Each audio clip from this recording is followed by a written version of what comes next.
கர்த்தருடைய பரிசுத்த நல்ல நாமம் மகிமைப்படட்டும். எடுத்தவர்கள் வாசிக்கலாம். ஏசாயா தீர்க்கதரிசன புத்தகம் 60ஆம் அதிகாரம் 20வது வசனம். ஒரு எடுத்து வாசிக்கலாம். ஏசாயா 60:20. உங்கள் சூரியன் இனி அஸ்தமிப்பதில்லை, உன் சந்திரன் மறைவதும் இல்லை. கர்த்தரே உனக்கு நித்திய வெளிச்சமாய் இருப்பார். உன் துக்க நாட்கள் முடிந்து போகும். அல்லேலூயா. சத்தமா அல்லேலூயா சொல்லுங்களேன். இங்கு ஆண்டவராகிய தேவன் இங்கு ஏசாயா தீர்க்கதரிசியின் மூலமாய் இன்றைக்கு நமக்கு தருகிற நல்ல வார்த்தை, உன் துக்க நாட்கள் முடிந்து போகும்.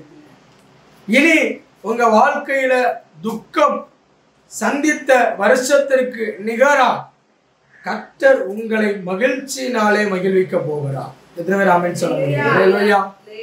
தீர்க்கதரிசி மிக அழகாய் சொல்கிறார், உன் சூரியன் இனி அஸ்தமிப்பது இல்லை, மறைவது இல்லை. உன் சூரியன் உனக்கு இதுவரைக்கு நன்மையை செய்து கொண்டிருந்த உன் வியாபாரங்கள், உன் தொழில்களை கர்த்தர் ஆசீர்வதிக்க போகிறார். எத்தனை பேர் ஆமென் சொல்ல முடியும்? நல்ல கவனிங்க. உங்கள் துக்க நாட்கள் முடிந்து போக போகிறது. உங்கள் வாழ்க்கையில இருக்கிற துக்கத்தை அவர் மேல் ஏற்றுக்கொள்கிறார். அல்லேலூயா. வாசிக்கலாம். ஏசாயா தீர்க்கதரிசன புத்தகம் 53ஆம் அதிகாரத்திற்கு நேராக கவனத்தை திருப்புங்களேன். 4வது வசனம் 4-5 இப்படியே சொல்லப்பட்டிருக்கிறது. மெய்யாகவே அவர் நம்முடைய பாடுகளை ஏற்றுக்கொண்டு நம்முடைய துக்கங்களை சுமந்தார். நாமோ அவர் தேவனால் அடிபட்டு பாதிக்கப்பட்டு எண்ணினோம். நம்முடைய மீறுதலின் நிமித்தமாய் அவர் காயப்பட்டார், நொறுக்கப்பட்டார். அவர் எனக்கு சமாதானத்தை உண்டு பண்ணுகிற ஆக்கினை அவர் மேல் விழுந்தது. அவருடைய தழும்புகளினாலே கர்த்தர் நமக்கு குணமாக்கி வைத்திருக்கிறார். எத்தனை பேர் ஆமென் சொல்ல முடியும்? அவர் நம் துக்கங்களை சுமந்தார். நீங்கள் இனி சுமக்க தேவையில்லை. தேவனை ஆராதிக்கிற, அவரை நம்புகிற சந்ததியாருக்கு கர்த்தர் இந்த நாளிலே தருகிற நல்ல வார்த்தை, உங்கள் துக்கம் முடிந்து போனது. வசனம் சொல்லுகிறது, கர்த்தர் மேல் பாரத்தை வைத்து விடு. நீ என்ன பண்ணாத, கலங்கி தவிக்க வேண்டியதில்லை. உன் பாரத்தை அவர் சுமந்து சிலுவையிலே தீர்த்து முடித்தார்னு சொல்றவங்க மாத்திரம் நல்ல கையை வைத்து ஒரு அல்லேலூயா சொல்லுங்களேன். உன் துக்க நாட்கள் முடிந்து போகும். தீர்க்கதரிசி மிக அழகா எழுதுகிறார், உன் துக்க நாட்கள் எப்பொழுது முடியும்? அதே வசனம் ஏசாயா 60:20 சொல்லப்பட்டிருக்கிறது, உன் துக்க நாட்கள் எப்பொழுது முடியுமா? கர்த்தரே உனக்கு வெளிச்சமாய் இருந்தால் உன் துக்க நாட்கள் முடிந்து போகும். கர்த்தர் உனக்கு வெளிச்சமா இருக்கணும். கர்த்தரை வெளிச்சமாய், அவரை தெய்வமாய், அவரை நம்புகிற சந்ததியாருக்கு தான் கர்த்தர் சொல்றாரு, ஐயா உன் துக்க நாட்கள் முடிந்து போகும். யார் உனக்கு இன்றைக்கு வெளிச்சம்? வசனம் சொல்லுகிறது, அவருடைய வசனம் என் கால்களுக்கு தீபம், என் பாதைக்கு அது எப்படி இருக்கா? வெளிச்சமா இருக்கா. வசனத்தை பின்பற்றுகிற ஒரு சந்ததியாரை இன்றைக்கு தேவன் தேடிக்கொண்டிருக்கிறார். கிருபையை பின்பற்றுகிற ஒரு சந்ததியார் உண்டு. பல மனிதர்களை ஆராதனை செய்கிறவர்களை பின்பற்றுகிற ஒரு கூட்டம் இருக்கிறது. ஆனால் வசனத்தை பின்பற்றுகிற கூட்டத்தை கர்த்தர் தேடிக்கொண்டிருக்கிறார். ஏன்னா அந்த வசனத்தை பின்பற்றுகிறவன் இருளிலே நடவாமல் வெளிச்சத்திலே நடக்கிற சந்ததியாரா இருக்கிறான். அவன் இருளில் அல்ல, வெளிச்சத்திலே நடக்கிறான். அவனுக்கு என்ன இருக்கிறாதா? துக்கம் இருக்கிறார். நீங்க நம்ம ஒரு டிராவல் பண்றோம், ஒரு பயணம் செய்கிறோம், நம்முடைய பாதை ரொம்ப அழகா நேர்த்தியா இருக்கிறோம். நம்ம என்ன பண்ணுவோம்? வருத்தப்படுவோமா? வருத்தப்படவே மாட்டோம். நல்ல வெளிச்சமா இருக்கு, நடந்து போறதுக்கு கஷ்டப்படுவோமா? இல்ல ஐயோ பயமா இருக்குன்னு சொல்லுவோமா? இல்லை. ஆனா வெளிச்சம் இல்லைன்னு வைங்களேன், நம்ம எந்த காலை எந்த பக்கம் வைக்கணும்னு தெரியாது. என்ன கேட்கிற அன்பான தேவ பிள்ளைகளை, நம்ம பயணம் செய்யும் பொழுதே ஒரு வெளிச்சம் நமக்கு ரொம்ப முக்கியமான வாழ்க்கைங்கிற பயணத்துல கர்த்தர் என்கிற நித்திய வெளிச்சம் நம்மளே உண்டானால் துக்கம் நம்முடைய வாழ்க்கையில இருப்பது இல்லை. எத்தனை பேர் ஆமென் சொல்ல முடியும்? துக்கம் நீங்க சுமக்க வேண்டியதுல அவர் சுமந்து தீர்த்தார். அல்லேலூயா. கர்த்தர் மேல் பாரத்தை வைத்து விடுங்கள். நீங்க என்ன பண்ண வேண்டியதில்லை, கவலைப்பட வேண்டியதில்லை. என்னதான் அடிக்கடி சொல்லுவோம் இந்த கவலை குறித்து பேசும் பட்சத்தில், எந்த காக்காவாட்டு எந்த குருவியாட்டு பாவம் இன்னைக்கு சாப்பாட்டுக்கு வழி இல்லை. இன்னைக்கு நமக்கு சந்தோஷமே இல்லை அப்படின்னு கால் மேல காலை போட்டு மட்டமல்லாக்க ஏதாட்டும் ஒரு போஸ்ட் கம்பத்துல இருந்து அழுதுகிட்டு இருக்கிறத பார்த்துருக்கோமா? அவைகளை பிழைப்புட்ட என் தேவன் நல்லவர், ஆனால் என்னையும் பிழைப்புட்டவர் நல்லவராக இருக்கிறார். திருவிராமன் சொல்ல முடியும். அப்போ இன்னைக்கு கர்த்தர் சொல்கிறார், உங்க துக்க நாட்கள் முடிந்து. எப்போ துக்க நாட்கள் முடியும்? கர்த்தர் உங்களுக்கு வெளிச்சமா. அதான் சொல்லப்பட்டிருக்கிறது, கர்த்தர் உங்களுக்கு வெளிச்சமா இருந்தா. நான் சொல்றேன், இப்படி சொல்றேன், இனி உங்க வாழ்க்கையில கமா இருப்பது இல்லை, இனி உங்க வாழ்க்கையில ஃபுல் ஸ்டாப்பை கர்த்தர் தருவார். திருவிராமன் சொல்ல முடியும். நீங்கள் கலங்கி கொண்டிருந்த காரியத்துக்கு கர்த்தர் ஃபுல் ஸ்டாப் வைக்கிறாரு. நீங்கள் வருத்தப்பட்டு கொண்டிருக்கிற காரியத்துக்கு கர்த்தர் ஃபுல் ஸ்டாப் வைக்கிறாரு. நீங்கள் பயந்து கொண்டிருக்கிற காரியத்துக்கு கர்த்தர் ஃபுல் ஸ்டாப் வைக்கிறாரு. எப்போ? கர்த்தர் உங்களுக்கு நித்திய வெளிச்சமா இருப்பார். ஆனால் எல்லாவற்றிலும் இனி கமா அல்ல, உங்க வாழ்க்கையில கர்த்தர் ஃபுல் ஸ்டாப்பை கர்த்தர் தருவார். திருவிராமன் சொல்ல முடியும். ஆகாருடைய கண்ணீரை அவர் களிப்பாய் மாற்றுகிற தெய்வத்தை ஆராதிக்கிறோம். அவர் சொல்கிறார், எல்ரோகி என்று தன்னை தேவனை கூப்பிடுகிறார். அவர் என்னை காண்கிற தெய்வம். கேட்கிற அன்பான தெய்வ பிள்ளைகளே, அவர் உங்களுக்கு வெளிச்சமானார், கர்த்தர் உங்களுக்கு வெளிச்சமானார், நிச்சயமாய் உங்கள் துக்க நாட்கள் முடிந்து போகும். சதமரே சொல்லுங்களேன். ஒரு 3 காரியத்திலே இருக்கிறதான துக்கத்தை கர்த்தர் இன்றைக்கு மாற்ற போகிறார். முதலாவது, உங்கள் எதிராளியாகிய சத்ருவின் மூலமாய் வருகிற துக்கத்தை கர்த்தர் மாற்ற போகிறார். அல்லேலூயா. இரண்டாவது, உங்கள் குடும்பத்தாரின் மூலமாய், சில நேரங்களில் பிள்ளைகளின் மூலமாய், உற்றார் உறவினர்களின் மூலமாய் வருகிற துக்கத்தை அவர் உங்களுக்கு மாற்ற போகிறார். சதமரே சொல்லுங்களேன். மூன்றாவது, உங்க தனிப்பட்ட வாழ்க்கையில யாருக்குமே தெரியாதுன்னு சொல்லி நீங்கள் துயரப்பட்டு கொண்டிருக்கிற துக்கத்தை கர்த்தர் இன்னைக்கு மாற்றத்தை உண்டு பண்ண போகிறார். சதமரே சொல்லலாம். முதல் காரியம் சொன்ன என்ன சொன்னேன்? உன் சத்துருக்களுக்கு முன்னதாய் உன் துக்கத்தை அவர் மாற்ற போகிறார். வாசிக்கலாம் சங்கீதங்களின் புத்தகம் 18ஆம் அதிகாரம் முதல் 3 வசனத்தை ஒருவர் சத்தமாய் வாசியுங்கள். சங்கீதம் 18 முதல் 3 வசனங்கள். என் பலனாகிய கர்த்தாவே, உம்மில் அன்பு கூறுகிறேன். கர்த்தர் என் கன்மலையும் என் கோட்டையும் என் இரட்சகரும் என் தேவனும் நான் நம்பியிருக்கிறவரும் என் துருகமும் என் கேடகமும் உயர்ந்த அடைக்கலமுமா இருக்கிறார். நல்ல கவனிங்க, துதிக்கு பாத்திரராகிய கர்த்தரை நோக்கி கூப்பிடுவேன், அதனால் அவர் என் சத்துருக்களின் கைக்கு நீங்களாக்கி ரட்சிக்க அவர் வல்லவராக இருக்கிறார். அல்லேலூயா. அப்ப அவரில் இருக்கிற வெளிச்சம் எது தெரியுமா? என் பலனாகிய கர்த்தாவே, அவரை பலனாய் கொண்டிருக்கிற உங்களுக்கு அவர் சத்துருக்களுக்கு முன்னதாக, உங்கள் சத்துருக்களுக்கு முன்னதாக உங்கள் துக்கத்தை மாற்றுவார். எத்தனை பேர் ஆமென் சொல்ல முடியும்? அப்போ என் பலனாய் இருப்பார். ஆனால் நான் ஆராதிக்கிற என் கர்த்தர், நான் நம்புகிற என் தேவன் என் பலனா மாறணும். நீங்க பல நேரங்கள்ல பலவீனப்படும் பொழுதுதான் யார் தேவைப்படுறா?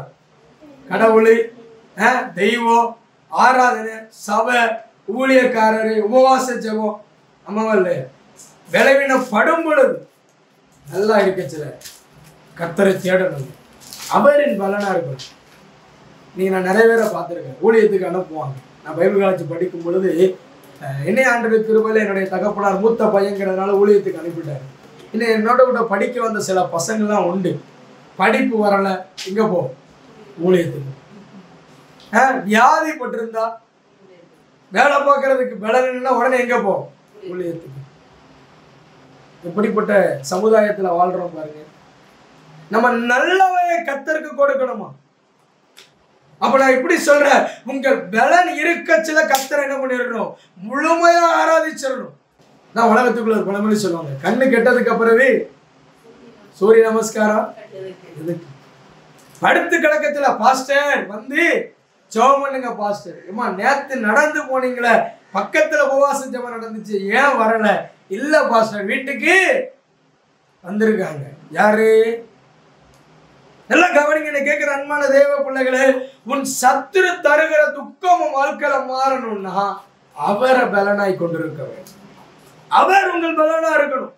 என் பலனாகிய கர்த்தாவே, உண்மையில் சொல்ல முடியுமா ஆண்டவரை பார்த்து?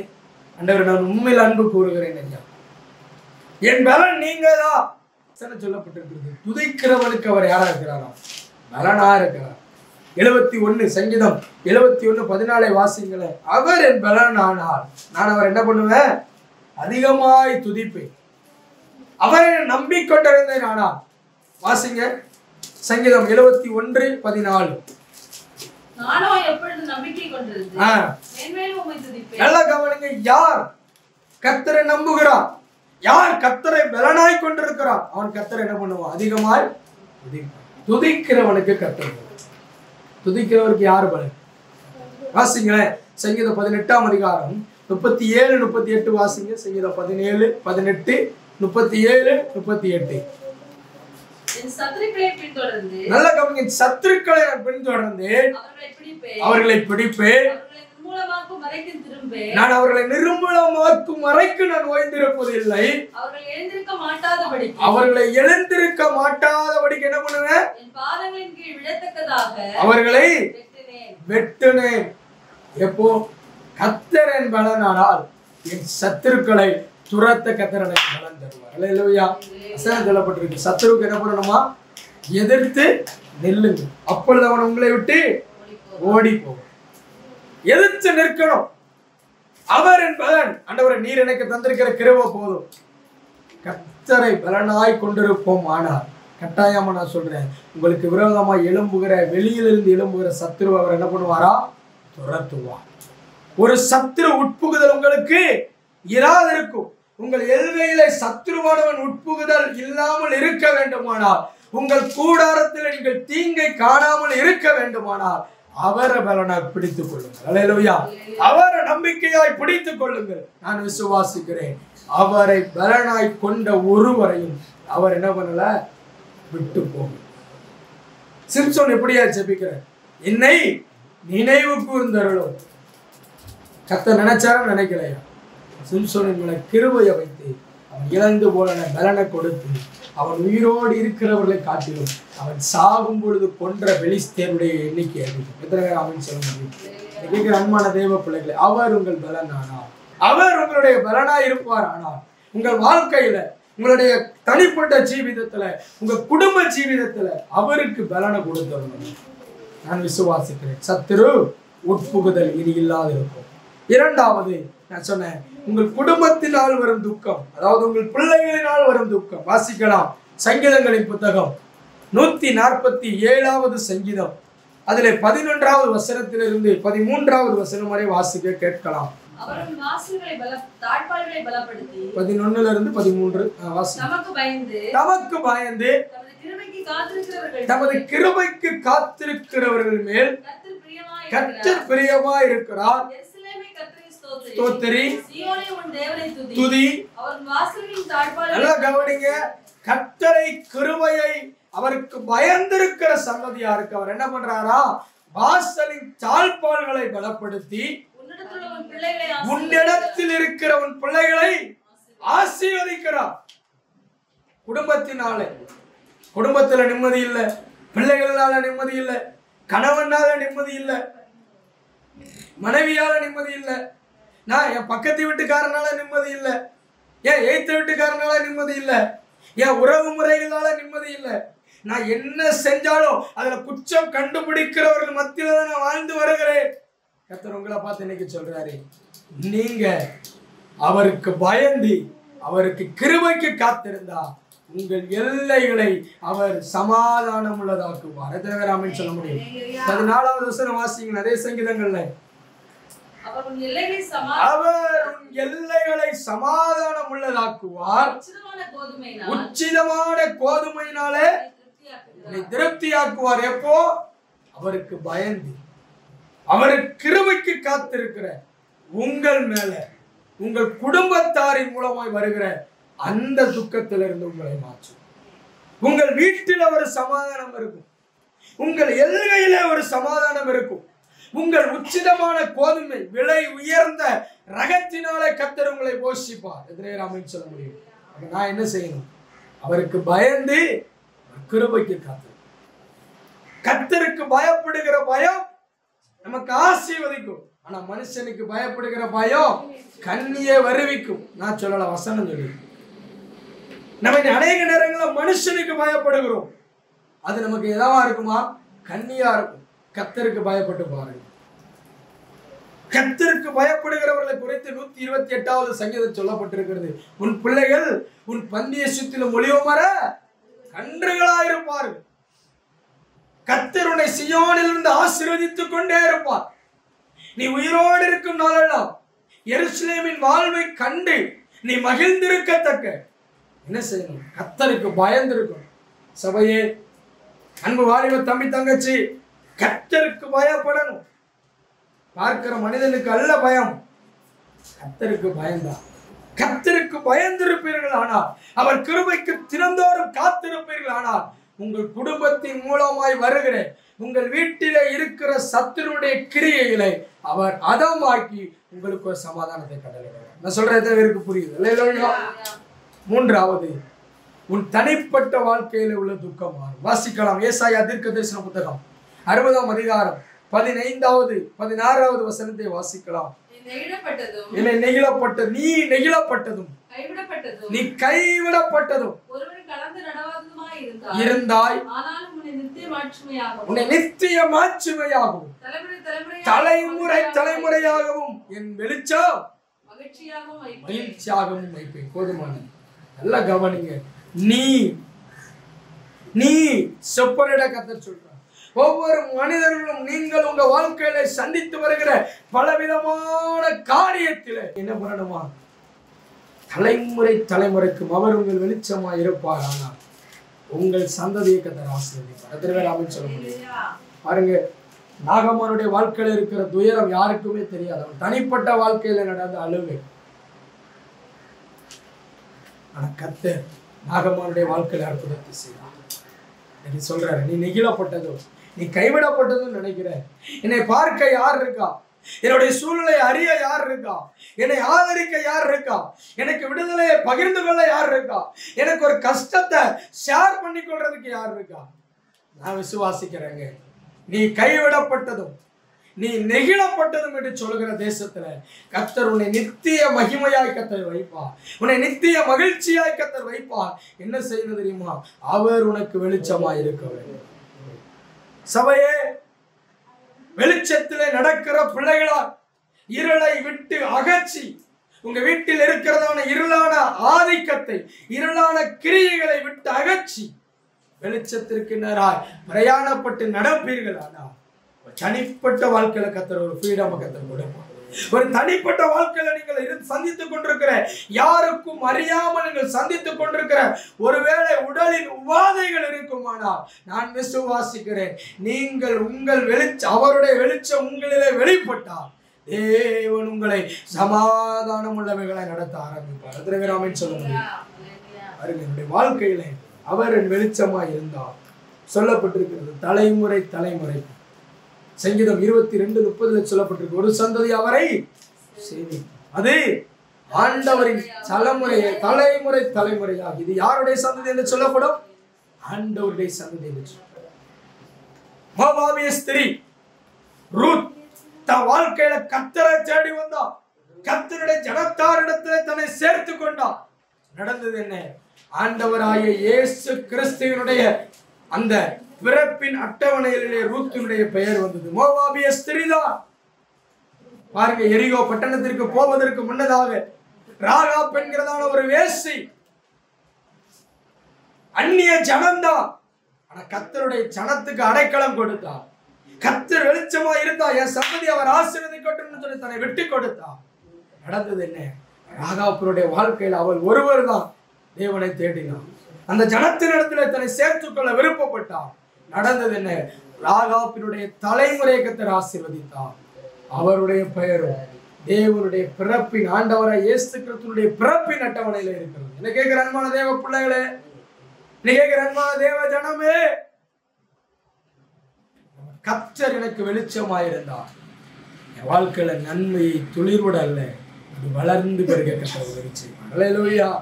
துளிர் விடுறதெல்லாம் வேண்டாங்க, வளரணும், அது பெருகணும், என் துக்கம் மாறணும், எனக்குள்ள சந்தோஷம் பெருகணும். அப்ப கர்த்தருடைய வெளிச்சம் உங்கள் மேலே உதிக்கும். 3 காரியத்தை சொல்லி ஜெபிக்க விரும்புகிறேன். எப்பொழுது அவர் வெளிச்சம் உங்க மேல உதிக்கும் தெரியுமா? ஏசாயா 60:19 வாசிங்க. ஏசாயா 60:19. பாருங்க, சூரியன் உனக்கு பகல் என்னவா இருக்க கூடாதா? வெளிச்சமா இருக்க கூடாது. பிரகாசியாமலும். பாருங்க, கர்த்தரே உனக்கு நித்திய வெளிச்சம். பாருங்க, நம்புங்க. இதுவரைக்கும் உங்களை போஷித்துக் கொண்டிருக்கிற சூரியனை ஒருவேளை கர்த்தர் சொல்றாரு, நீ அவரை நம்பணும். அப்ப வெளிச்சவங்க மேல. ஆபிரகாம் தன் தகப்பனுடைய தேராவின் வீட்டில் எப்படி இருந்தான்? ராசா மாதிரி. எல்லா வச்சிலும் அவன் எப்படிதான் இருந்தான்? பெருக்கமா தான் இருந்தான். எனக்கு இது போதும், தேராக வீட்டுல வார்த்தை வரட்டும், வாக்குத்தத்தம் வரட்டும், நான் எங்க அப்பா வீட்டிலே இருக்கிறேன். ஆபிரகாமுக்கு கர்த்தர் கொடுத்த முதல் வார்த்தை என்ன தெரியுமா? நீ என்ன பண்ணு? எழுந்து இந்த தேசத்தை விட்டு போ.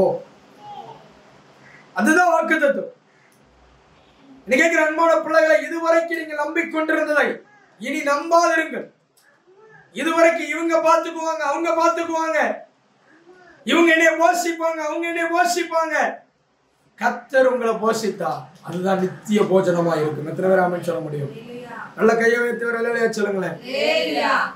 இதுவரைக்கும் இருக்கிற சூரியன் இனி வேண்டாம், கர்த்தர் நித்திய வெளிச்சமா இருக்கு. சொல்லுங்க ஆண்டவரே. இதனால கர்த்தருடைய ஆசீர்வாதம் எதை கொடுக்குமா? ஐஸ்வர்யத்தை தரும். அதோடு கூட என்ன பண்ணாதான்? வேதனை கூட்டுகிற ஆசீர்வாதம் எனக்கு வேண்டாம். கடந்த நாட்கள் காரியத்துக்கு ஜெபிக்க ஆரம்பிச்சேன். வேதனை கூட்டுகிற ஆசீர்வாதம் வேண்டாம். கர்த்தர் நடத்த ஆரம்பித்தார், கர்த்தர் போஷிக்க ஆரம்பித்தார், கர்த்தர் பாதுகாக்க ஆரம்பித்தார். கேட்கிற அன்பான பிள்ளைகளை, வெளிச்சம் என்னிலே பிரகாசிக்க வேண்டுமானால் முதலாவது நான் நம்பினதை நீ என்ன பண்ணக்கூடாது? நம்புங்க. இது வரைக்கும் நம்பின உலகத்தை நம்பாதீங்க, கிறிஸ்துவ நம்புங்க. இரண்டாவது வாசிக்கலாம் 60:18. ஏசாயா 60:18.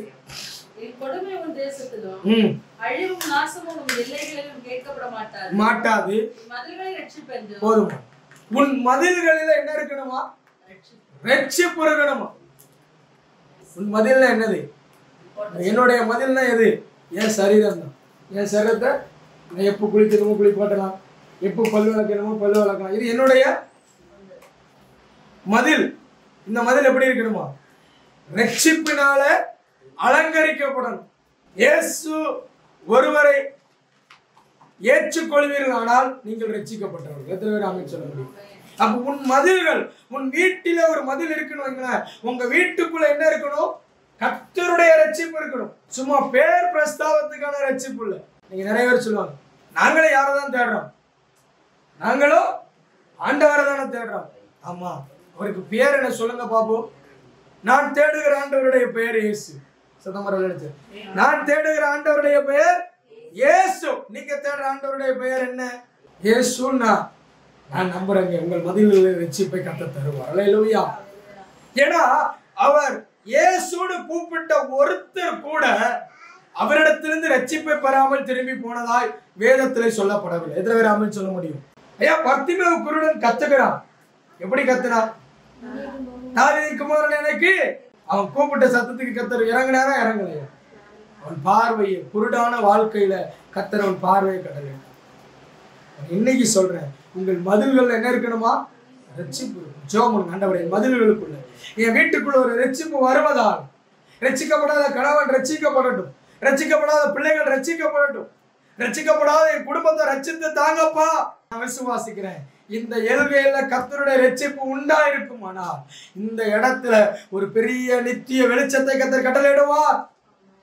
மூன்றாவது வாசிக்கலாம் 60:18 கடைசி பகுதி. உன் வாசல்களிலே துதி இருக்கணும். வாசல் என்ன இருக்கணுமா? உங்கள் வாயிலே, உங்க வீட்டுல நிலக்கால்கள் எப்படி இருக்கணும்? துதியினால இருக்கணும். வீட்டுக்கு பக்கத்துல உள்ளவங்க உங்க வீட்டுல இருக்க சத்தத்தை கேட்க சொல்லணும், பரவாயில்ல இந்த வீடு எப்பொழுதும் துதியாலே கர்த்தரை துதிக்கிற துதி எங்கள் வாசல்கள் இருக்கணும், உங்க வாயில இருக்கணும். சங்கீதக்காரன் கர்த்தரை துதிக்கிற துதி எப்பொழுதும் என் நாவில் இருக்கிறது, என் வாயில இருக்கிறது என்று சொல்கிறார். கர்த்தரை நான் எக்காலத்திலும், அவர் துதி எப்போதும். எத்தனை பேர் சொல்ல முடியும் வாயில துதி இருக்கு அப்படின்னு சத்தம் இருக்கு? என்ன சத்தம்? உனக்கு நான் ஏன் செய்யணும், உனக்கு நான் ஏன் செய்யணுங்கிற சத்தம் இருக்கும். எங்க கத்தரை துதிங்க, சமையல கத்தரை ஆராதிங்க அப்படின்னு என்ன இருக்காது, சத்தமே வராது. பாவம் இந்த பிள்ளைக்கு வாயில பல்லு இருக்கான்னு கூட என்ன பண்ணாது, பாஸ்டருக்கு தெரியாது. ஆனா பாஸ்டர் வீட்டுக்கு போனா, அதாவது ஒரு குறிப்பிட்ட வயசுல தான் 32 பல்லு முளைக்குமாங்க. ஆனா இப்ப உள்ள பிள்ளைகளுக்கு என்ன இருக்கு, வீட்டுக்கு போனா காது செவ்வி வரைக்கும் என்ன இருக்கு, வாய் பிளக்கு. ஆனா சபையில மட்டும் வாய சாந்தம் சொல்றது. ஆண்டவரே மோசே உமது வீட்டில் சாந்தம் உள்ளவனா இருந்தான் அல்லவா, நான் என்ன பண்றேன், ஆலயத்துல சாந்தம் உள்ளவனா இருந்துட்டு போறேன். கேட்கிற அன்பான தேவ பிள்ளைகளே, வாயில் என்ன இருக்கணுமா, விரல் இருக்க கூடாது. வாயில் என்ன இருக்கணும், கத்தரை துதிக்கிற துதி இருக்கு. நான் சொன்ன 3 காரியம். இனி யாரையும் நம்பாதீங்க. உங்கள் மதில்களை ரட்சிப்பென்ற அலங்கரிங்க. 3வது உங்க வாயில துதிங்கிற சத்தம் இருக்கட்டும். நான் விசுவாசிக்கிறேன் கர்த்தருடைய வெளிச்சம் உங்களை உதிக்கும். கர்த்தருடைய வெளிச்சம் உங்களை உதிச்சா துக்கம் இனி இல்லை. கண்களை மூடி ஜெபிக்கலாம். பரிசுத்தம் நிறைந்த நல்ல ஆண்டவரே, நல்ல இயேசுவே, இந்த நல்ல வேலைக்காக, இந்த நல்ல நாட்களுக்காக நன்றி செலுத்துகிறோம். கர்த்தரே ஆண்டவரே, உம்மை துதிக்கிற துதி எங்கள் நாவில் இருக்கத்தக்கதா. ஆண்டவரே, எங்களுடைய மதில்கள் ரட்சிப்பினால் அலங்கரிக்கப்படத்தக்கதா. ஆண்டவரே, நாங்கள் இதுவரைக்கும் நம்பின சூரியனை சந்திரனை நம்பாமல் உண்மையே நம்பிக்கொண்டிருக்கிறவர்களா ஜீவிக்கும் பொழுது கர்த்தர் எங்களுக்கு வெளிச்சமாய் இருப்பார்.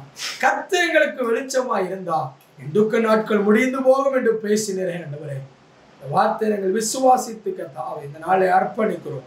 தொடர்ந்து உங்க கிருபையின் சமாதானம் எங்களை ஆட்கொண்டு நடத்தட்டும். ஆசீர்வதியும் இயேசுவின் நாமத்தில் பிதாவே. ஆமென், ஆமென், ஆமென்.